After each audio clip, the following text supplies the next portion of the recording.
Welcome to the Deep Dive. Today, we're going to take a fascinating trip back to 2013. We're looking right into the sort of marketing engine of the British film industry. The specific focus, a thriller called Welcome to the Punch. We want to explore the ingredients that really built up this huge pre-release buzz. Yeah, it's a great snapshot, isn't it? Looking at how films are talked about before anyone's actually seen them. And what we're doing here is decoding those signals, the things the market latches onto. Right. So our mission isn't really about the final film itself, but more about dissecting that initial hype. Why were people calling it an exciting thriller months ahead of release? We're going to crack open those foundational bits. The script's backstory, and of course the star power they brought on board. Exactly. And the core appeal, you could see it in the early reports. It was really based on this high-stakes premise. Twists expected. And these two enemies forced together, that kind of thing. Okay, let's unpack that anticipation. Yeah. And usually in film, you've got to start with the blueprint, right? The screenplay. The potential for Welcome to the Punch. It seems like it really kicked off with a script that already had a pretty strong reputation. Oh, definitely. The buzz around this project, well, a lot of the initial buzz came straight from the writing itself, Aaron Creevey's script. It had already picked up some significant industry recognition back in 2010, quite a while before filming started. And here's the detail that makes that anticipation feel a bit different. Creevey's script, which hadn't even been produced yet, shared third place on the 2010 Brit list. Ah, the Brit list. Yeah. For anyone listening who follows UK film development, that's, well, it's more than just a pat on the back, isn't it? It's a huge internal stamp of approval. It really is. If you're not familiar, the Brit list is, well, it's arguably one of the key barometers in British film. It's basically an internal poll. You've got producers, development execs, agents, all across the UK and Ireland, voting for the unproduced scripts they like the most. And crucially, the ones they recommend. The ones they think have the best shot commercially. so it's not just about quality writing. It's about perceived marketability. It's the industry insiders, the people holding the purse strings saying, we think this one could work. Precisely. If your script lands high on that list, it just signals immediately that you've got something high concept, something sellable that already has buy-in. That commercial confidence is key. Gives it momentum. Creates instant momentum, exactly. Yeah. That endorsement meant the script had real industry consensus behind it, even before production started. And that translated pretty quickly into action. The script got the green light, went into production just a year later, 2011. With Creevey himself directing. With Creevey directing his own script, yeah. And you could already see the release date pinned, March 15th, 2013. It was shaping up to be a big moment for British thrillers. Okay, so you've got the script. It's beloved by the industry. Feels like a safe bet for engagement. But a script needs actors, right? It needs performance to bring that tension to life. Who did they get? That's the next critical piece, isn't it? Finding the right faces. And the pairing they got here? Well, it's classic thriller stuff, but with actors who you just know are going to generate sparks. Let's name them. You've got James McAvoy playing the detective, Max Lewinsky, very driven character apparently, and then opposite him, Mark Strong as the former criminal, Jacob Sternwood. Yeah. I mean, if you're casting a tense, London-based crime film. That's a pretty strong duo. You can't argue with that. You really can't. And the initial hook is that familiar setup. You know, the cat and mouse thing. Lindsay's obsessed with Sternwood. He gets this one last chance to catch him when Sternwood is forced out of hiding for some reason. That alone, I mean, that's a solid pitch. But the real excitement, the thing being pushed in the marketing, was how that dynamic flips.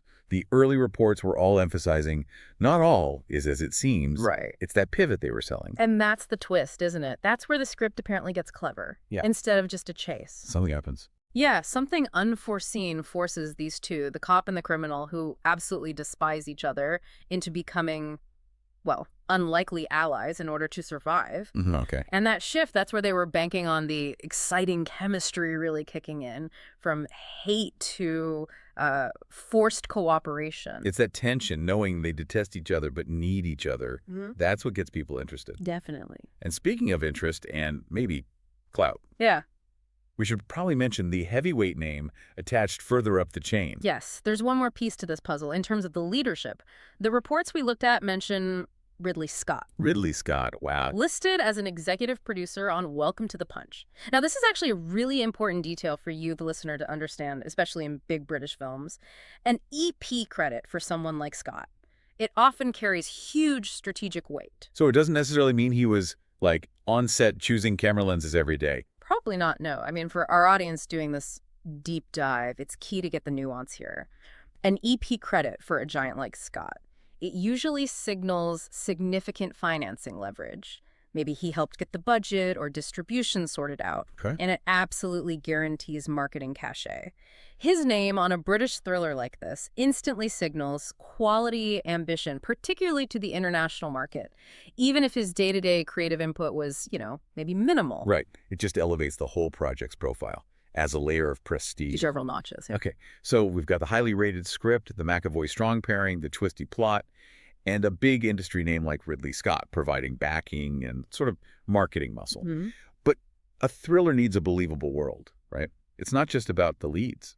What about the supporting cast? That's a great point. You can have brilliant leads, but if the world around them feels thin or underdeveloped, the whole thing can just fall apart. Yeah. And the strength of the supporting cast is often a really good indicator of the film's overall budget and, frankly, its commitment to quality, Yeah. especially in the UK film scene. And looking at the names mentioned for this film, the bench seems pretty deep. Oh, yeah. We're talking about actors who bring real dramatic weight. You've got David Morrissey, Solid. Very solid choice. Peter Mullen. Peter Mullen, yeah. Known for really intense stuff, often award-winning dramas. Yeah. His presence alone tells you something about the film's likely tone. Gravitas, darkness. He doesn't really do lightweight. Right.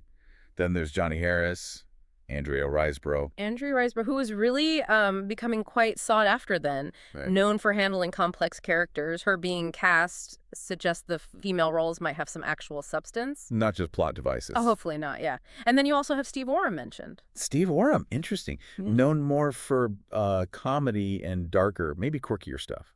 Exactly, which suggests they might have been aiming for a specific tonal blend, not just straight action, but maybe something with, interesting character moments woven in. So that whole roster, it really reinforces the idea that they trusted the script, didn't they? Yeah. Enough to populate even the smaller roles with top-tier UK talent. Absolutely. It just confirms they were investing across the board in every layer of the story. It wasn't just about the headline names. It almost acts like an insurance policy for the audience, doesn't it? You see those names, you think, okay, whatever happens with the main plot, I'm guaranteed some strong performances, some dramatic sincerity here. Yeah, it provides that ballast, like you said, to support the main conflict between McAvoy and Strong. It lifts it above being just another, standard, quick turnaround thriller. And it all stems back, really. It all comes back to that Brit list nod, doesn't it? The perceived quality of the script attracted that quality of talent all the way down the line.